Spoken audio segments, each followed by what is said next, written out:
الحمد للہ رب العالمین والصلاة والسلام علی قائد الغر المحجلین نبینا محمد وعلی آلہ وصحبہ اجمعین وبعد۔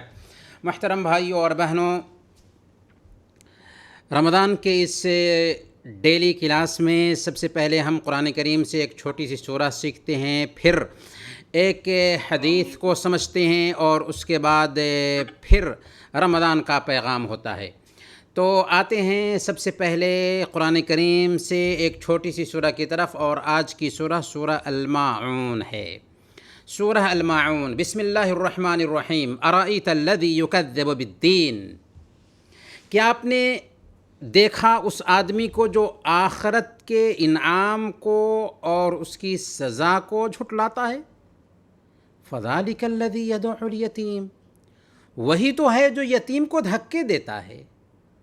ولا یحض علی طعام المسکین، اور مسکین کو کھانا کھلانے پر نہیں ابھارتا، نہیں اکساتا۔ فویل للمصلین، پھر تباہی ہے، بربادی ہے ان نماز پڑھنے والوں کے لیے۔ الذین هم عن صلاتهم ساہون، جو اپنی نماز سے غفلت برتتے ہیں۔ الذین هم یراؤون، جو دکھلاوا کرتے ہیں، ریاکاری کرتے ہیں۔ ویمنعون الماعون، اور معمولی ضرورت کی چیزیں لوگوں کو دینے سے روک لیتے ہیں۔ یہ ہے سورہ الماعون۔ اللہ تعالیٰ اس سورہ میں ایسے لوگوں کی نندا کرتے ہوئے کہہ رہا ہے جنہوں نے اللہ کے حق اور بندوں کے حق کو چھوڑ رکھا ہے۔ ارأیت الذی یکذب بالدین، آپ نے دیکھا اس آدمی کو جو آخرت کے انعام کو اور آخرت کی سزا کو جھٹلاتا ہے، یعنی دوبارہ اٹھائے جانے کی زندگی پر، بعث بعد الموت پر ایمان نہیں رکھتا۔ اللہ پر ایمان نہ رکھنے، ثواب کی امید نہ رکھنے اور اللہ کی سزا کا ڈر دل میں نہ ہونے کا نتیجہ کیا ہے؟ نتیجہ یہ ہے کہ وہ یتیموں کو دھکے دیتا ہے۔ فذلک الذی یدع الیتیم، وہی وہ ہے کون؟ جو آخرت پر ایمان نہیں رکھتا، یتیموں کو دھکے دیتا ہے۔ یتیم کسے کہتے ہیں؟ یتیم کہتے ہیں اس بچے کو جس کا باپ بلوغت سے پہلے وفات پا گیا ہو، یعنی ابھی بچہ بالغ نہیں ہوا، ابھی بچی بالغ نہیں ہوئی، تو بلوغت سے پہلے اگر کسی بچے یا بچی کے باپ وفات پا جائیں تو ایسے بچے یا ایسی بچی کو یتیم کہتے ہیں۔ بلوغت کے بعد یتیمی نہیں رہتی ہے، بلوغت سے پہلے ہی ایک آدمی یتیم ہوتا ہے۔ اللہ کے نبی صلی اللہ علیہ وسلم نے فرمایا کہ لا یتم بعد الاحتلام، کہ بلوغت کے بعد یتیمی نہیں رہتی۔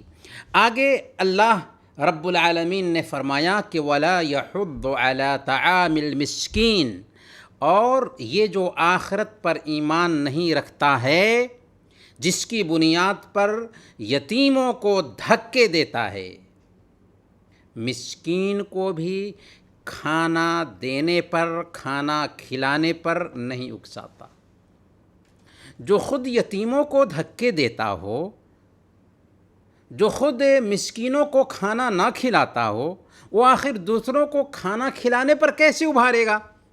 وہ غریبوں کا خود خیال نہیں رکھتا، یتیموں کو دھکے دیتا ہے۔ یہ آیات اس بات کی طرف اشارہ کر رہی ہیں کہ جو لوگ اللہ کی ذات پر ایمان نہیں رکھتے، جو لوگ اللہ رب العالمین کی پہچان نہیں رکھتے، ایسے لوگوں کے اندر رحم دلی نہیں ہوتی، سہانوبھوتی نہیں ہوتی، ایسے لوگوں میں مانوتا اور انسانیت نہیں ہوتی۔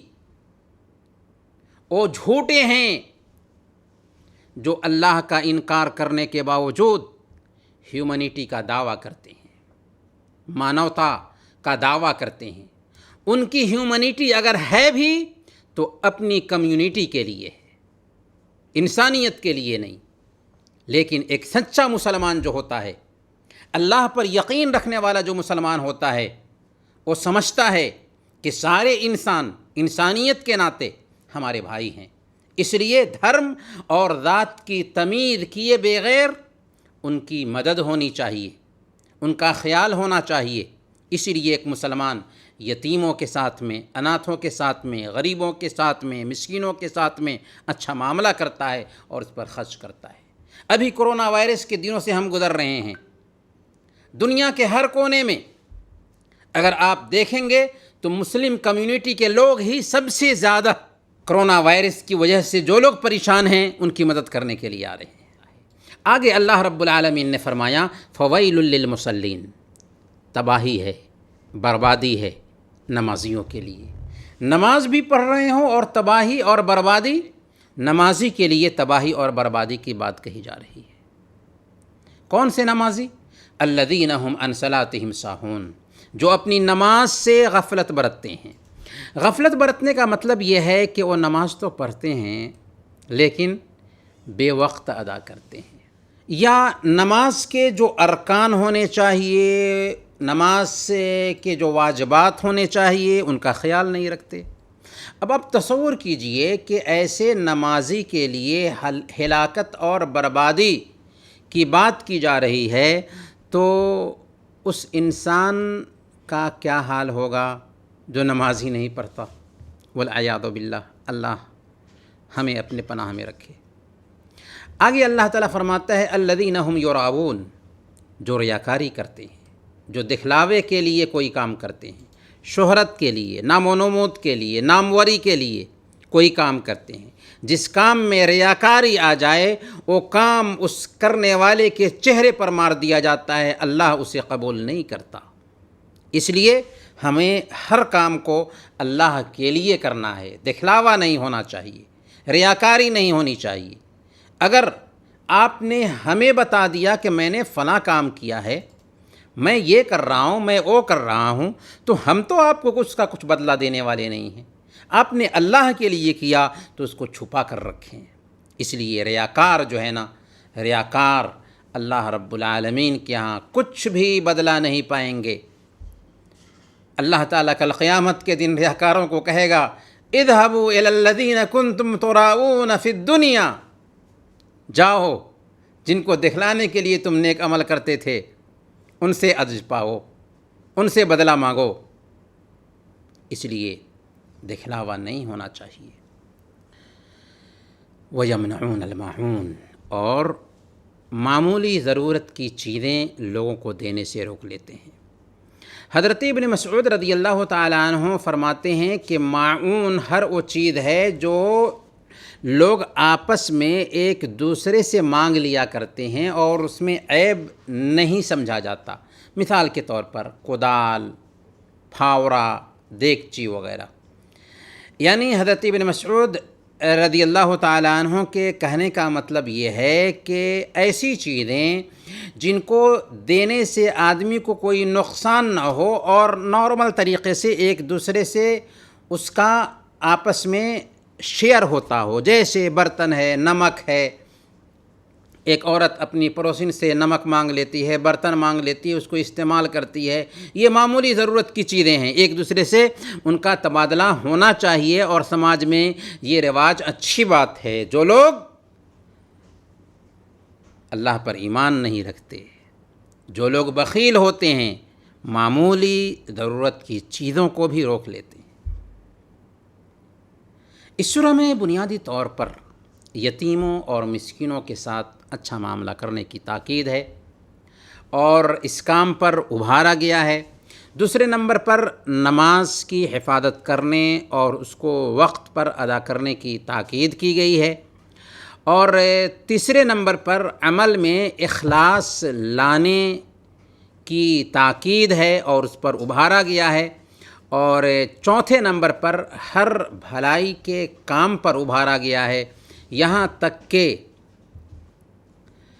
معمولی ضرورت کی چیزوں کو روک لینے والوں کی نندا کی گئی ہے، اور یہ وعدہ کیا گیا کہ ہمیں اپنے سماج میں دوسروں کے کام آنا چاہیے، اور یہی انسانیت ہے، یہی مسلمانیت ہے۔ چلیں آگے چلتے ہیں۔ آج کی حدیث صحیح مسلم کی روایت ہے، حضرت نواس بن سمعان رضی اللہ تعالی عنہما بیان کرتے ہیں کہ اللہ کے رسول صلی اللہ علیہ وسلم نے ارشاد فرمایا، البر حسن الخلق والاثم ما حاک فی نفسک وکرہت ان یطلع علیہ الناس۔ البر حسن الخلق، نیکی اچھے اخلاق کا نام ہے۔ والاثم ما حاک فی صدرک، اور گناہ وہ ہے جو تمہارے دل میں کھٹکے۔ وکرہت ان یطلع علیہ الناس، اور تمہیں یہ ناپسند ہو کہ لوگوں کو اس کی خبر ہو جائے۔ نیکی کیا ہے اور گناہ کیا ہے؟ اللہ کے نبی صلی اللہ علیہ وسلم نے اس کی تعریف کر دی ہے۔ نیکی کے بارے میں اللہ کے نبی صلی اللہ علیہ وسلم نے فرمایا کہ البر حسن الخلق، نیکی اچھے اخلاق کا نام ہے۔ اس میں ہر وہ کام شامل ہے جسے اچھا آچرن، اچھا اخلاق کہا جا سکتا ہو، چاہے وہ بندے اور اللہ کے بیچ ہو، چاہے بندے اور انسانوں کے بیچ ہو، یا بندے اور مسلمانوں کے بیچ ہو۔ یعنی ہر وہ اچھا کام جس کو ایک بندہ بجا لاتا ہے وہ اچھا اخلاق کہلاتا ہے۔ اسی لیے اللہ کے نبی صلی اللہ علیہ وسلم نے کیا فرمایا؟ بعثت لأتمم مکارم الاخلاق، مجھے اس لیے بھیجا گیا ہے کہ اچھے اخلاق کو اس کی چوٹی تک، پورنتا تک پہنچا دو۔ تو جو بھی اچھا کام ہے، اگر اس کا تعلق اللہ کے ساتھ ہو یا انسانوں کے ساتھ ہو یا عام لوگوں کے ساتھ ہو، اگر وہ اچھا کام ہے تو وہ نیکی کا کام شمار کیا جائے گا۔ اللہ کے لیے کوئی عبادت کر رہے ہیں، نیکی کا کام ہے۔ بندوں کی خدمت کر رہے ہیں، نیکی کا کام ہے۔ انسانوں کے کام آ رہے ہیں، نیکی کا کام ہے۔ اور گناہ کا کام کیا ہے؟ گناہ کا کام ہر وہ کام ہے جو دل میں کھٹکے، دل میں فوراً احساس ہو کہ نہیں، یہ کام غلط ہے۔ دل فتویٰ دیتا ہے کہ یہ کام نہیں ہونا چاہیے۔ مثال کے طور پر کسی طرح سے دل میں اسمنجس ہو، تردد ہو کہ نہیں یہ کام صحیح نہیں ہے، سمجھ لیجئے کہ وہ گناہ ہے۔ اور تقویٰ کی مانگ یہ ہے کہ ایک بندہ اس کام کو چھوڑ دے، کیونکہ گناہ سے دل کو سنتشٹی پراپت نہیں ہوتی۔ تو گناہ یہ ہے کہ دل میں کھٹکے اور تم اس کو برا سمجھو کہ لوگ اس کو جان لیں، یہی گناہ ہے۔ لہذا تقویٰ کی مانگ یہ ہے کہ اس کام کو چھوڑ دیا جائے، اس سے دور رہا جائے، تاکہ ایک انسان برائی کا شکار نہ ہو سکے۔ آئیے آج کے پیغام کی طرف۔ دین پر ہم کیسے جمے رہیں، دین پر ثابت قدم کیسے رہیں، اس سلسلے میں آج ہم بات کریں گے۔ دین پر جماؤں کا سب سے پہلا مادھیم قرآن کریم کی تلاوت ہے، اور اس کے معنی اور مفہوم پر چنتن منن کرنا ہے۔ آپ پوچھیں گے کہ قرآن کو اگر ہم پڑھتے ہیں تو اس سے دین پر جماؤ کیسے ملے گا، دین پر ہم کیسے جمے رہیں گے؟ تو اس کا جواب یہ ہے کہ یہ کتاب انسان کو ڈائریکٹ اپنے پیدا کرنے والے سے ملاتی ہے۔ اس کتاب میں انسان کی دینک پریشانیوں کا سمادھان ہے۔ اس کتاب کو اللہ تعالیٰ نے اپدیش اور ہدایت بنا کر اتارا ہے۔ اس سے دلوں کی دنیا بدلتی ہے، انسان کے اندر کرانتی آتی ہے، جس نے بھی اسے اپنایا اس کی زندگی میں انقلاب آ گیا۔ کتنے لوگوں نے صرف قرآن کو سنا اور اسلام قبول کر لیا۔ حضرت عمر فاروق رضی اللہ تعالیٰ عنہ کے اسلام قبول کرنے کا قصہ پڑھیے، حبشہ کے بادشاہ نجاشی کے اسلام قبول کرنے کا قصہ پڑھیے، عثمان بن مظعون رضی اللہ تعالیٰ عنہ کے اسلام قبول کرنے کا قصہ پڑھیے، حضرت جریر بن مطعم رضی اللہ تعالیٰ عنہ کے اسلام قبول کرنے کا قصہ پڑھیے، حضرت طفیل بن عمر الدوسی رضی اللہ تعالیٰ عنہ کے اسلام قبول کرنے کا قصہ پڑھیے۔ سب نے صرف قرآن کو سن کر اسلام قبول کیا، سب نے قرآن کے میسج پر غور کیا، سمجھ گئے کہ یہ کسی انسان کی بات نہیں ہو سکتی، یہ ہدایت کی کتاب ہے۔ قرآن کا ایسا اثر ہے کہ انسان جب اسے پڑھتا ہے تو دل کی حالت بدلنے لگتی ہے اور عجیب طریقے سے اسے دین پر ثابت قدمی حاصل ہوتی ہے، دین پر جماؤ پراپت ہوتا ہے۔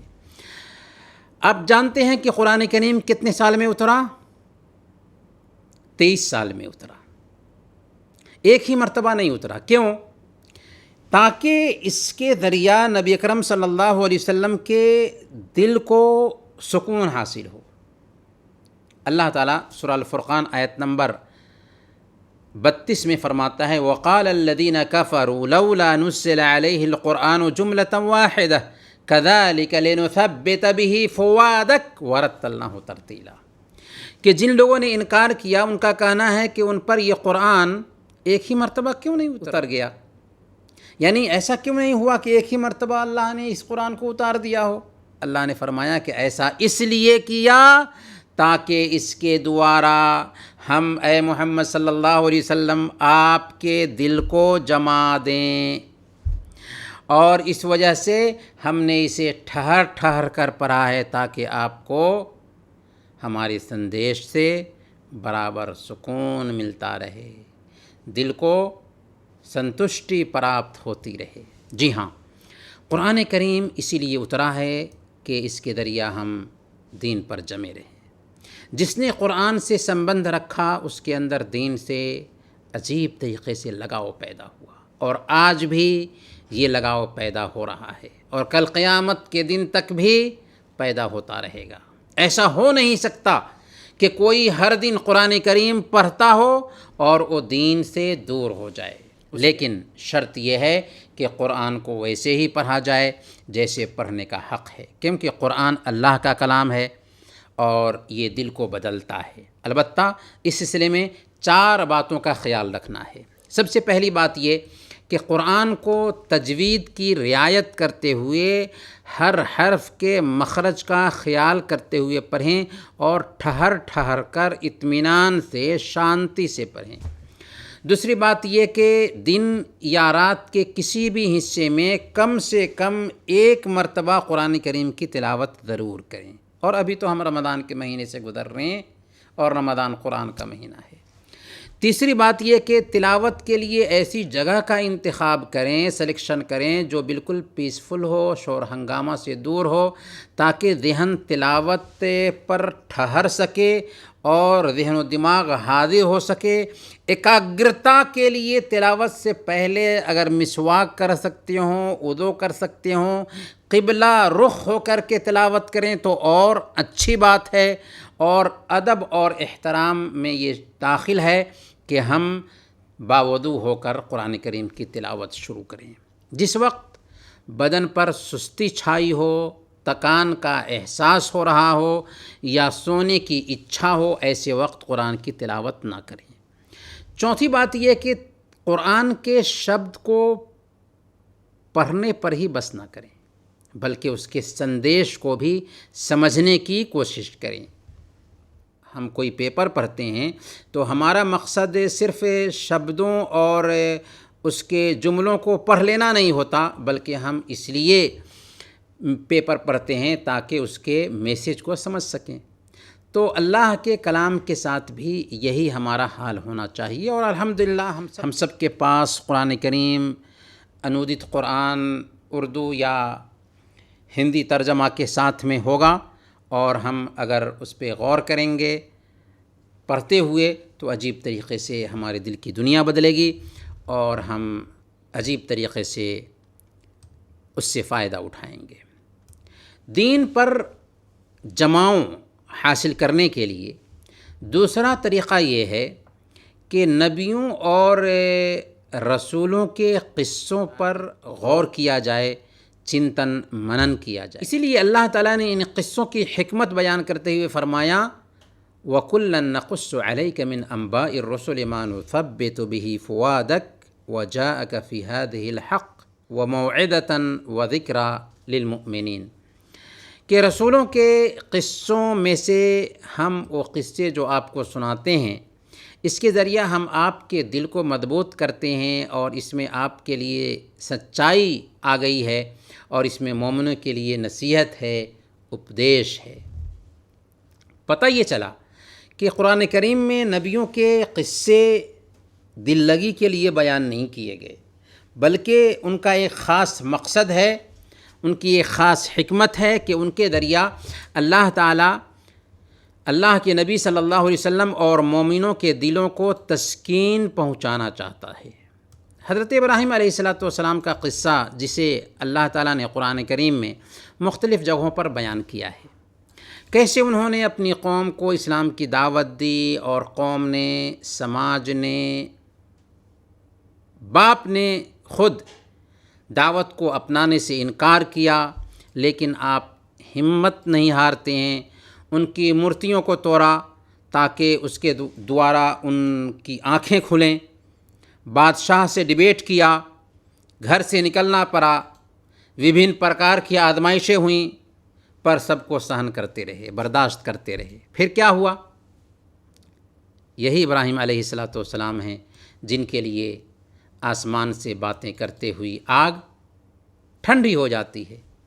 یہی ابراہیم علیہ السلام ہیں جن کی بیوی اور بیٹے کے لیے اللہ پاک زمزم جاری کرتا ہے۔ یہی ابراہیم علیہ السلام ہیں جن کے ہاتھ سے اللہ پاک بیٹے کی بجائے دمبا کو ذبح کراتا ہے، حالانکہ بیٹے کی قربانی کا خواب دیکھا تھا، اور پھر اسی سنت کو ہمیشہ کے لیے قربانی کی شکل میں جاری کر دیا۔ آپ سوچئے، حضرت ابراہیم علیہ السلام کی اس کہانی میں یقین ہے، وشواس ہے، اعتماد ہے، بھروسہ ہے، ٹھہراؤ ہے، جماؤ ہے، دین پر مضبوطی کا پاٹھ اور سبق ہے، اور پھر صبر کا اس میں پھل بھی پایا جاتا ہے۔ ظاہر ہے کہ جو آدمی بھی اس قصے کو سنتا ہے یا اس کو پڑھتا ہے، اس کے دل میں ثبات قدمی پیدا ہوگی، دین پر جماؤں کی ٹھوس بھاونائیں پیدا ہوں گی۔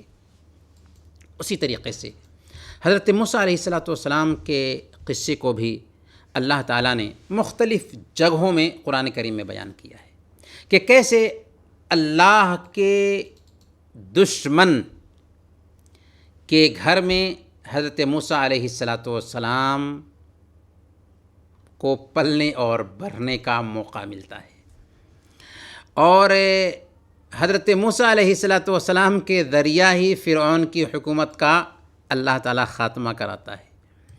موسیٰ علیہ السلام جب فرعون کے چنگل سے نکل کر بنو اسرائیل کو ساتھ لے کر رات کے اندھیرے میں آتے ہیں اور فرعون کو پتہ چل جاتا ہے، فرعون اپنی سینا کے ساتھ سمندر کے پاس آتا ہے، بنو اسرائیل کے پیروں تلے زمین کھسکنے لگتی ہے، اور حضرت موسیٰ علیہ السلام کے پاس آ کر کے وہ شکایت کرتے ہیں۔ حضرت موسیٰ علیہ السلام نہایت ہی اطمینان سے ان کو تسلی دیتے ہیں اور کہتے ہیں کلا ان معی ربی سیہدین، ہرگز نہیں، ایسا ہو نہیں سکتا کہ وہ ہم کو پکڑ لیں، ہمارے ساتھ ہمارا رب ہے جو ہمارا مارگدرشن کرے گا۔ اس طرح ہوتا کیا ہے؟ حضرت موسیٰ علیہ السلام کی اللہ تعالیٰ مدد کرتا ہے، سمندر میں لاٹھی مارتے ہیں حضرت موسیٰ علیہ السلام، سمندر میں راستہ بن جاتا ہے، حضرت موسیٰ علیہ السلام بنو اسرائیل کو لے کر کے اسی سمندر سے نکل جاتے ہیں، اور اسی سمندر میں فرعون اپنی سینا کے ساتھ جب داخل ہوتا ہے تاکہ بنو اسرائیل کو پکڑ سکے تو اللہ تعالیٰ سمندر کو حکم دیتا ہے اور سمندر ایک دوسرے سے مل جاتا ہے۔ اس قصے میں کیسی دلتا ہے، کیسا یقین ہے، اور اللہ کا نام لینے والوں کی کیسے سرکشا ہو رہی ہے کہ بھاگنے کا کوئی راستہ نہیں ہے، آگے سمندر ہے، پیچھے دشمن ہے، کوئی ظاہری سہارا نہیں دکھائی دے رہا ہے، خود موت کو اپنے سامنے میں دیکھ رہے ہیں، لیکن اللہ رب العالمین سمندر میں راستہ بناتا ہے یا نہیں، اور دشمن کو اسی سمندر میں ڈبوتا ہے یا نہیں۔ اور پھر اللہ رب العالمین نے ایک انتظام یہ بھی کیا کہ فرعون کی لاش کو قیامت کے دن تک کے لیے محفوظ کر دیا۔ اللہ نے کہا سورہ یونس میں آیت نمبر 92، فَالْيَوْمَ نُنَجِّيكَ بِبَدَنِكَ لِتَكُونَ لِمَنْ خَلْفَكَ آیَةً، آج ہم تیرے جسم کو بچا لیں گے تاکہ تو اپنے بعد والوں کے لیے نشانی بن جائے۔ دین پر جماؤں کا تیسرا مادھیم ہے اسلامک لا کو فالو کرنا، نیکی کے کام کرنا اور برائیوں سے بچنا۔ اگر ہم دین کے آدیشوں کو اپنے جیون میں لاگو کریں تو اللہ ہمارے اندر دین میں جماؤ پیدا کر دے گا۔ اللہ تعالیٰ نے فرمایا سورہ النساء آیت نمبر 66، وَلَوْ أَنَّهُمْ فَعَلُوا مَا يُوعَدُونَ بِهِ لَكَانَ خَيْرًا لَهُمْ وَأَشَدَّ تَثْبِيتًا، انہیں جو نصیحت کی جاتی ہے اگر اسے ویوہار میں لاتے تو یہ ان کے لیے اچھی ہوتی اور زیادہ ثابت قدمی پیدا کرنے والی بات ہوتی، جماؤ پیدا کرنے والی بات ہوتی۔ مطلب یہ ہے کہ اگر لوگ اللہ کے آدیشوں کا پالن کرتے اور ان کے روکے ہوئے کاموں سے رک جاتے، قرآن کو تھامے رہتے، سنت کو ویوہارک جیون میں لاتے، تو اس سے ان کو دین پر جماؤ حاصل ہوتا۔ لیکن جو لوگ اللہ کے آدیشوں کا پالن نہیں کرتے، اللہ کے روکے ہوئے کاموں سے نہیں رکتے، ان کے اندر دین پر جماؤ نہیں آ سکتا۔ پتہ یہ چلا کہ انسان کی اپنی بھی بھومیکا ہونی چاہیے، اپنی بھی محنت ہونی چاہیے دین پر ثابت قدمی کے لیے۔ کچھ لوگ کہتے ہیں کہ میں نماز کی پابندی کرتا ہوں لیکن ہمیشہ اس پر قائم نہیں رہ پاتا۔ میرے بھائی، کس نے آپ کو اس سے روکا ہے؟ آپ خود رکے ہیں نا؟ کسی نے آپ کا راستہ تو نہیں روک رکھا ہے، آپ نے خود سستی کی ہے۔ مؤذن نے اذان دی اور آپ سو رہے ہیں، آپ کا دل چاہتا ہے سونے کا کہ شیطان آپ کے دل میں ایسا خیال ڈال رہا ہے۔ اگر آپ اٹھتے، وضو کرتے، اللہ کا نام لیتے تو اللہ ضرور آپ کی سہایتا کرتا۔ ظاہر ہے کہ آدمی اگر کوشش کرے گا، مسجد جائے گا تو اللہ رب العالمین اس کو توفیق دے گا۔ آپ جنت چاہتے ہیں تو سو کر اسے حاصل نہیں کر سکتے، آپ کی بھومیکا ہونی ہی چاہیے۔ آپ نرک سے بچنا چاہتے ہیں تو برائیوں میں گرست ہو کر جہنم سے نہیں بچ سکتے، آپ کی بھومیکا ہونی چاہیے۔ تبھی تو اللہ کے رسول صلی اللہ علیہ وسلم نے ارشاد فرمایا کہ حفت الجنت بالمکارہ وحفت النار بالشہوات، کہ جنت کو طبیعت پر سخت گزرنے والے کاموں سے ڈھانپ دیا گیا ہے اور جہنم کو اچھاؤں اور سہواسوں سے ڈھانپ دیا گیا ہے۔ جی ہاں، جہنم کا راستہ بہت آسان ہے، جو دل چاہتا ہے وہ کریں۔ جہنم میں جانا بہت آسان رہے گا، لیکن جنت میں جانا ہے تو عمل کرنا ہوگا، پریشانی برداشت کرنا ہوگی، تھکنا ہوگا۔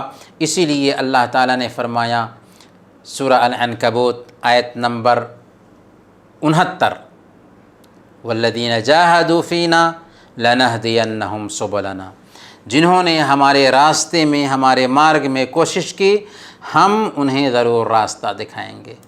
پھر یہ عمل بھی کچھ دنوں کے لیے نہیں ہونا چاہیے بلکہ ہمیشہ کے لیے ہونا چاہیے۔ کم ہی کریں لیکن اس پر ہمیشگی برتیں، کبھی ہم اس کے آدیشوں کا پالن کریں اور کبھی اس کے آدیشوں کی اوہیل نہ کریں، ایسا نہیں ہونا چاہیے۔ اللہ تعالیٰ فرماتا ہے سورہ الحجر آیت نمبر 99، وَاعْبُدْ رَبَّكَ حَتَّى يَأْتِيَكَ الْيَقِينُ، اپنے رب کی عبادت کرتے رہو یہاں تک کہ موت آ جائے۔ اللہ کے رسول صلی اللہ علیہ وسلم کا بھی وہی معمول تھا کہ آپ کو وہی عمل سب سے زیادہ پیارا ہوتا تھا جس پر ہمیشگی برتی جائے، اس لیے عمل پر ہمیشگی بھی ہونی چاہیے۔ دین پر جماؤں کا چوتھا مادھیم اللہ سے دعا کرتے رہنا ہے کہ اللہ نے ہمیں ایمان دیا ہے تو اس سے ہمیں محروم نہ کرے، اللہ پاک نے ہمیں ہدایت دی ہے تو دل کو اپنے دین پر جمائے رکھے۔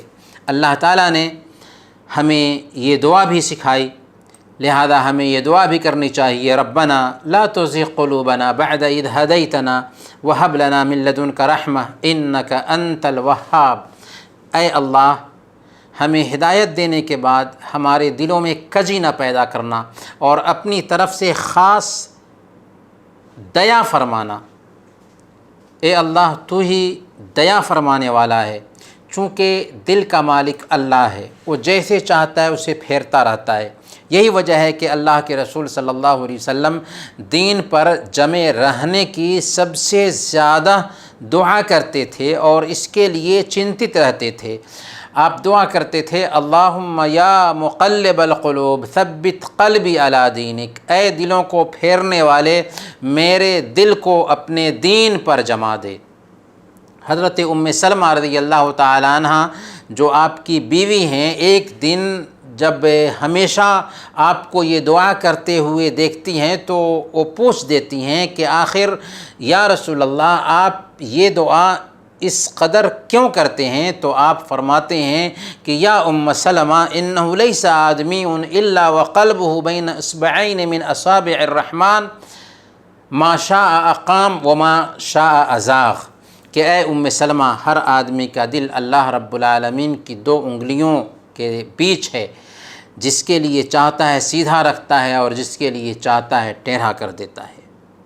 لہذا ہمیں زیادہ سے زیادہ دعا کرنی چاہیے، اور دعا میں آدمی کا ڈائریکٹ سمبندھ اللہ سے ہوتا ہے جو سننے والا اور دیکھنے والا ہے، اور وہی ہماری اچھائیں پوری کر سکتا ہے۔ اس پرکار جب ہم اللہ رب العالمین سے ڈائریکٹ دعا کرتے ہیں تو ہمیں دین پر جماؤ حاصل ہوتا ہے اور ثبات قدمی ملتی ہے۔ دین پر جماؤ حاصل کرنے کا 5واں مادھیم صحیح منہج پر جمے رہنا ہے، اور صحیح منہج پر جمے رہنے کے لیے کچھ چیزوں کی ضرورت ہے۔ سب سے پہلے اسلام کی سچائی اور دوسرے دھرموں کے غلط ہونے پر 100% وشواس ہو جائے، حق کیا ہے اور باطل کیا ہے ہمیں اس کی پوری سمجھ حاصل ہو جائے۔ سورہ الانعام آیت نمبر 55 میں اللہ تعالیٰ نے فرمایا وَكَذَلِكَ نُفَصِّلُ الْآيَاتِ وَلِتَسْتَبِينَ سَبِيلُ الْمُجْرِمِينَ، اسی پرکار ہم آیتیں کھول کھول کر بیان کرتے ہیں تاکہ تم ہر ضروری بات جان لو، اور اس لیے کہ اپرادھیوں کا راستہ بالکل واضح ہو جائے، اسپشٹ ہو جائے۔ جب ہم شرک کو شرک نہیں جانیں گے، بدعت کو بدعت نہیں جانیں گے تو اس کے شکار ہو سکتے ہیں۔ اس لیے سب سے پہلے گمراہ لوگوں کے راستہ کو سمجھنا اور جاننا ضروری ہے۔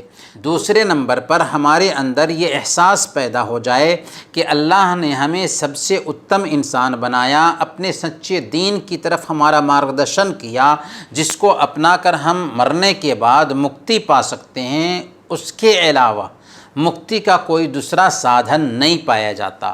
اس نے ہمیں مورتی پوجک نہیں بنایا، اس نے ہمیں ایسے لوگوں کے جیسے نہیں بنایا جو اسلام کا نام لینے کے باوجود شرک کرتے ہیں، بلکہ اس نے اپنے شدھ اور پاک دین کی طرف ہماری رہنمائی کر دی، اور تیسرے نمبر پر اس دین کو ویسے ہی سمجھنے کی کوشش کریں جیسے صحابہ نے سمجھا تھا، قرآن اور حدیث کی ویسی ہی سمجھ حاصل ہو جائے جیسے سمجھ صحابہ کی تھی۔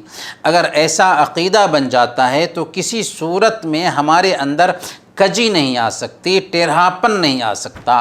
آج اسلام کے نام پر جتنے بھی فرقے اور جتنی بھی جماعتیں پائی جاتی ہیں، ان کے اندر گمراہی اس لیے آئی ہے کہ وہ اسلام کا نام تو لیتے ہیں لیکن قرآن اور حدیث کو ویسے نہیں سمجھتے جیسے صحابہ نے سمجھا تھا، قرآن اور حدیث کو صحابہ کی سمجھ کے مطابق نہیں سمجھتے بلکہ اپنی سمجھ کے مطابق سمجھتے ہیں۔ اگر ہم نے اسلام کو اس کے اصلی روپ میں سمجھ لیا تو کسی صورت میں ہمارے اندر گمراہی نہیں آ سکتی۔ صحیح عقیدہ کو اپنانے کے بعد کسی کے بارے میں آپ نے نہیں سنا ہوگا کہ وہ اسلام سے منہ پھیر لیا ہے، ایسا نہیں ہوا۔ صحیح بخاری کی روایت ہے، ابو سفیان جب ہرقل کے دربار میں گیا تو اس وقت اللہ کے رسول صلی اللہ علیہ وسلم کی دعوت ہرقل کے دربار تک پہنچ چکی تھی۔ ابو سفیان آپ صلی اللہ علیہ وسلم کے خاندان کا تھا، اس لیے ہرقل نے ابو سفیان کو بلایا جو اس وقت تک اسلام قبول نہیں کیے تھے۔ ہرقل نے ابو سفیان سے کئی سوالات کیے، ان میں سے ایک سوال تھا کہ کیا کوئی اسلام کو اپنانے کے بعد اس سے ناراض ہو کر اس سے پھرتا بھی ہے، اس سے باہر ہوتا بھی ہے؟ تو ابو سفیان نے کہا کہ نہیں، ایسی کوئی دلیل ہمارے پاس نہیں پائی جاتی۔ تب ہرقل نے کہا تھا وَكَذَلِكَ الْإِيمَانُ إِذَا خَالَطَتْ بَشَاشَتُهُ الْقُلُوبُ، ایسا ہی ایمان ہوتا ہے کہ اس کی تازگی دل میں گھر کر لیتی ہے تو پھر وہ نکل نہیں سکتی۔ جی ہاں، شروع اسلام میں صحابہ کرام کو ہر طرح سے ٹارچر کیا گیا، پریشان کیا گیا، ہنسی مذاق اڑایا گیا، ٹھٹھا کیا گیا، پاگل اور دیوانہ کہا گیا، انسانیت سوز تکلیفیں پہنچائی گئیں، لیکن صحابہ نے ان سارے کشٹوں کو برداشت کیا، بھوک اور پیاس کو برداشت کیا، نردھنتا پر صبر کیا، دیش تیاگ کو برداشت کیا، اپنے دین کو بچانے کے لیے ہر پرکار کی قربانیاں دیں، اس لیے کہ ایمان ان کے دل میں بالکل بیٹھ چکا تھا۔ حضرت بلال، حضرت خبیب، حضرت مصعب بن عمیر، حضرت یاسر اور ان کے پریوار کے لوگ سب کو کیسے کیسے کشٹ نہ پہنچائے گئے۔ مسلمانوں کو 3 سال تک ابو طالب کی گھاٹی میں قید کر کے رکھا گیا، لیکن اتہاس ساکشی ہے کہ ایک ویکتی بھی اپنے ایمان اور عقیدے سے ٹس سے مس نہ ہوا۔ ایسا کیسے ہو سکا؟ یہ اس منہج اور ایمان کا اثر تھا جس کو انہوں نے اپنایا تھا۔ اس کے بعد اللہ کے رسول صلی اللہ علیہ وسلم کی اچھی تربیت کا نتیجہ تھا۔ تو صحیح منہج کا ہونا بہت ضروری ہے اور اس کے انوسار لوگوں کا پرشکشن بھی ضروری ہے۔ کسی کے پاس صحیح منہج تو ہے لیکن اس کی صحیح تربیت نہیں ہو پائی ہے، پریکٹیکل لائف اسلامی تعلیمات سے خالی ہے، تو ظاہر ہے کہ وہ دین پر جمع نہیں رہ سکتا، جیسا کہ ہم بیان کر چکے ہیں۔ گویا کہ صحیح منہج کو جاننا بھی ہے اور صحیح منہج کو جاننے کے بعد اس پر ایک انسان کی صحیح تربیت ہونی بھی ہے۔ چوتھے نمبر پر یہ منہج جسے آپ نے اپنایا ہے، آپ کو اس کے روشن مستقبل، برائٹ فیوچر پر پورا یقین ہو، آپ کو وشواس ہو کہ آپ نے سچا راستہ اپنایا ہے جس کی منزل بالکل واضح ہے، روشن ہے، دو ٹوک ہے۔ اپنے ساتھیوں اور آس پاس کے لوگوں کو بھی بتاتے رہیں کہ اسلام کا ہی غلبہ ہوگا، ایک دن مسلمان ہی فتح پائیں گے، مسلمانوں کی ہی جیت ہوگی کیونکہ وہ حق پر ہیں۔ حضرت خباب بن ارت رضی اللہ تعالیٰ عنہ کا بیان ہے کہ ایک بار میں اللہ کے رسول صلی اللہ علیہ وسلم کی سیوا میں اپستھت ہوا۔ آپ کعبہ کے سائے میں ایک چادر کو تکیہ لگائے بیٹھے تھے۔ اس سمے ہم کافروں کے ہاتھوں بہت ستائے جا رہے تھے۔ میں نے کہا کہ اللہ کے رسول صلی اللہ علیہ وسلم کیوں نہ آپ اللہ تعالیٰ سے ہمارے لیے دعا کر دیتے ہیں۔ یہ سن کر آپ اٹھ بیٹھے، آپ کا چہرہ بالکل لال ہو گیا تھا۔ آپ نے فرمایا کہ جو لوگ تم سے پہلے تھے ان کی ہڈیوں تک گوشت میں لوہے کی کنگھیاں کر دی جاتی تھیں، لیکن یہ سختی بھی انہیں دین سے نہیں روک سکتی تھی۔ پھر آپ نے فرمایا واللہ لیتمن اللہ ھذا الامر حتی یسیر الراکب من صنعاء الی حضرموت لا یخاف الا اللہ او الذئب علی غنمہ ولکنکم تستعجلون۔ اللہ کی قسم، اللہ تعالیٰ اس دین کو ضرور غالب کر کے رہے گا، یہاں تک کہ ایک سوار صنعاء سے حضرموت تک جائے گا اور اسے کسی کا ڈر نہیں ہوگا سوائے اللہ رب العالمین کے۔ ہاں، ایک بکری پر جانور کا ڈر ہو سکتا ہے، لیکن تم جلدی کر رہے ہو۔ محترم بھائیوں اور بہنوں، دین پر جماؤں کا چھٹا مادھیم نیک لوگوں، علماء اور دین کے داعیوں کی سنگت ہے۔ ان کے ساتھ کچھ وقت بتانا دین پر جماؤں کے لیے بہت اہمیت رکھتا ہے۔ جب فتنے پیدا ہو رہے ہوں، بھرم پھیل رہے ہوں، ایسی استھتی میں نیک لوگوں کے ساتھ بیٹھنا، اسلامی ودوانوں کے ساتھ بیٹھنا، اس سے دل کو سکون ملے گا، فتنوں سے حفاظت ہوگی اور پریشانیاں دور ہوں گی۔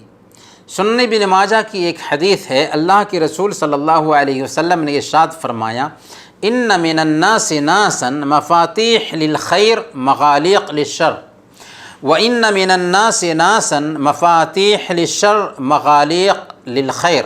لوگوں میں سے کچھ لوگ ایسے ہوتے ہیں جو بھلائی کی کنجی ہوتے ہیں اور برائی کو بند کرنے والے ہوتے ہیں، اور لوگوں میں سے کچھ لوگ ایسے ہوتے ہیں جو برائی کی کنجی ہوتے ہیں اور بھلائی کو روکنے والے ہوتے ہیں، بھلائی کو بند کرنے والے ہوتے ہیں۔ مطلب یہ ہے کہ مومن کی یہ صفت ہوتی ہے، مومن کی یہ شان ہوتی ہے کہ وہ بندوں کے لیے بھلائی کا سروت ہوتے ہیں، بھلائی کا سرچشمہ ہوتے ہیں، ان سے برائی کو روکنے والے ہوتے ہیں، ان سے ہمیشہ اچھائی کی ہی امید کی جا سکتی ہے، جبکہ کچھ لوگ اس کے بالکل اپوزٹ ہوتے ہیں، وہ برائی کا دروازہ ہوتے ہیں اور بھلائی کو روکنے والے ہوتے ہیں، ان سے بھلائی کی امید نہیں کی جا سکتی۔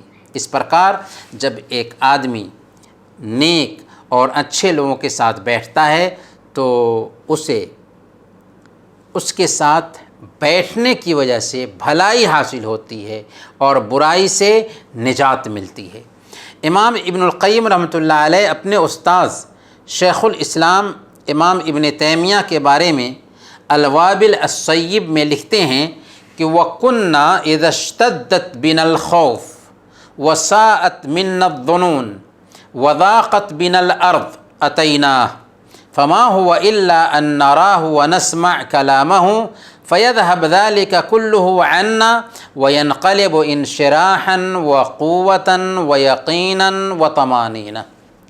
جب ہم لوگوں کو سخت بھے لاحق ہوتا، برے گمان پیدا ہونے لگتے اور ہمارے لیے زمین سخت ہونے لگتی تو ہم شیخ الاسلام امام ابن تیمیہ رحمۃ اللہ علیہ کے پاس حاضر ہو جاتے، انہیں دیکھتے اور ان کی بات سنتے تو ساری پریشانیاں، ساری الجھنیں جاتی رہتیں اور یہ دلی کیفیت سکون، اطمینان، شانتی اور یقین میں بدل جاتی تھی۔